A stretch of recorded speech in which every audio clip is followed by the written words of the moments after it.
और अभी तो रुको। কত? 1500। खत्म। আজকে শিক্ষা দেবো। तो रुको जरा। এই কি এসছে গো? কি এসছে গো মানে? তুমি জানো না কি এসছে? পার্সেল এসছে 1500 টাকা। মানে 1 টাকা ইনকাম করো না, টাকা খরচা করার জন্য ব্যস্ত থাকো নাকি? 1 টাকা ইনকাম করে দেখেছো কোনোদিন কিরকম কষ্ট হয় 1 টাকা ইনকাম করতে?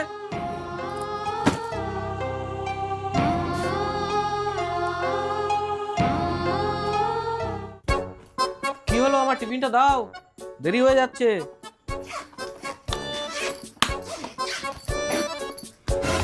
আগে 50 টাকা দাও।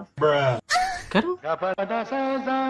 এই যে আমি তোমার জন্য টিফিন করেছি, তাই এই টিফিনটা করতে আমার পরিশ্রম হয়েছে না? আমি নাকি টাকা ইনকাম করি না? আমার হাতের তৈরি টিফিন খেতে গেলে 50 টাকা দিতে হবে। দাও, নইলে বাইরে থেকে টিফিন নিয়ে খেয়ে নি।